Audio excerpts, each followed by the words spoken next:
Hi, welcome back to Conversations with Kanyomozi. My name is Lisa Kanyomozi Ravoni, and it's a new month, but I'm done jinxing it because we are so behind schedule, friends. But the important thing is the content is here, and maybe you'll binge watch us, and that's very important. That makes me happy. Don't forget to like, follow, share, and subscribe for the YouTube channel. We are at Net Studios, and they are our team that makes everything happen and everything possible.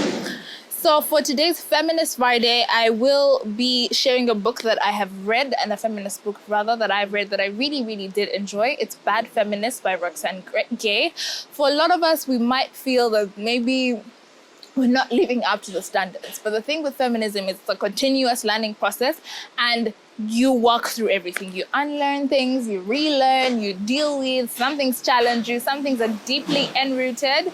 But the important thing is no matter what, you still follow and adhere to the feminist principle. I hope. So, and following that book was very interesting to me because she shared parts of her life with us that I really did enjoy reading about, when it was her love life, her work life, her politics, her friendships, and trauma that she's dealt with as an individual. So that is definitely a book that I would advise you to check out as an individual. And one of the chapters in the book that really spoke to me, and I went back to this week because I've had two interactions where two women I know said, it's already difficult being friends with women.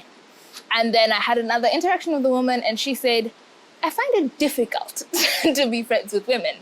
And it's a bit, for me, when I hear that, it's always a red flag. So I'm probably not going to talk to you properly again because I don't reach you as much. But I'm also learning grace because you learn to tolerate, and that is very important. However, I would like to share this chapter. I know I've probably spoken about this on the vlog before, but I don't think I've spoken about it like this. So the chapter is called How to Be Friends with Another Woman. There are 13 pointers on how to be friends with another woman, but I only picked 5.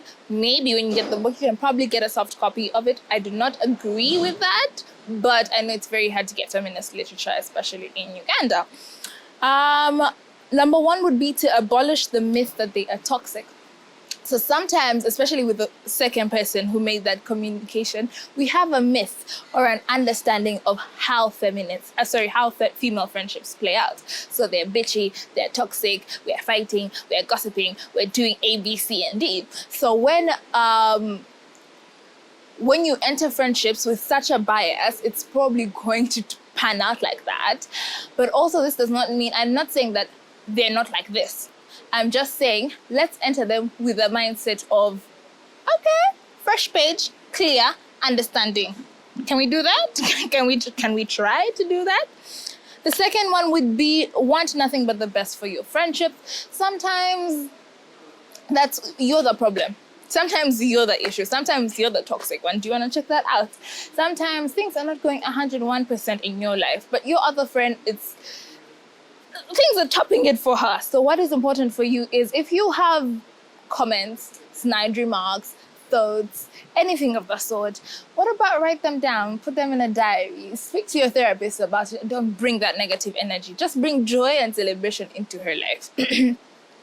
The third thing is collaboration.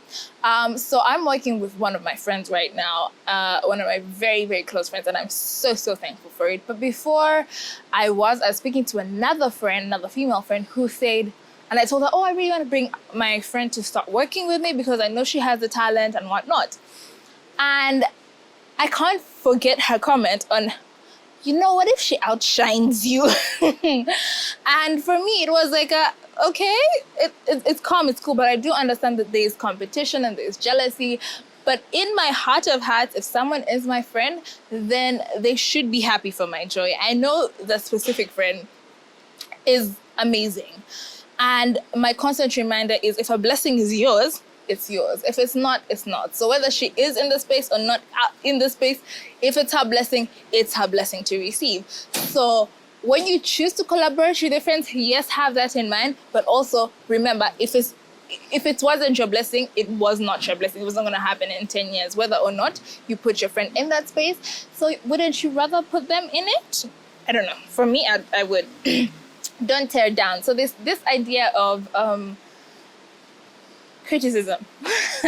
Constructive criticism. Now, there's a difference between constructive and how it is, shared to people. And then there is whatever people do when they are trying to be rude and trying to ascertain some sort of notion. Please pick a difference and choose to be someone who would rather build up, whether you're making remarks to make someone better or call them out. There's always a way you can say it in a much nicer way. And tell the truth. So I have a friend, a male friend, and we had a falling out. And when we were walking through it, he said, I'd like for us to be friends again. And my communication was, my friendships are intentional. And that's why I don't have a lot of male friends. And this came from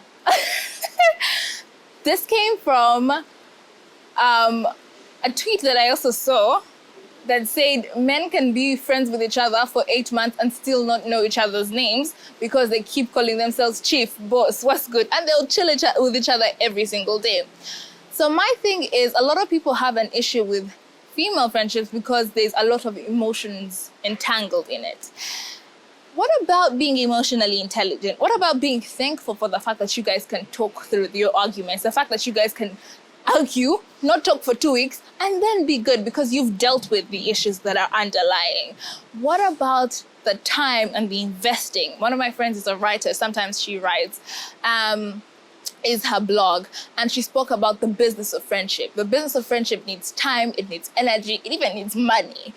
And that is what I like, but also being able to tell the truth, being able to inform your friends. Sis, when you get drunk, you do A, B, C, and D. Do you want to work on that? So that's one thing one of my friends actually told me. And for the first few minutes, I was in my feelings, but understanding that she comes from a good place. Sometimes you do this and it's not amazing. Sometimes you do that. That's the important thing about female friendships, because our emotional intelligence is peak. And I would like the other gender to pick a leaf or two. But all in all, what I'm trying to say is female friendships are not hard unless you choose to make them hard, unless you choose to have a bias, unless you choose to refuse to unlearn certain notions that we have grown up understanding as the gospel truth. And you must do the work, because that's what friendship is. It does take time, it takes energy, and it also takes looking at yourself in the mirror and saying, I might be the bitchy, toxic person in this equation. Don't forget to share, like, comment, follow, and subscribe to Conversations with Kanye Mosey.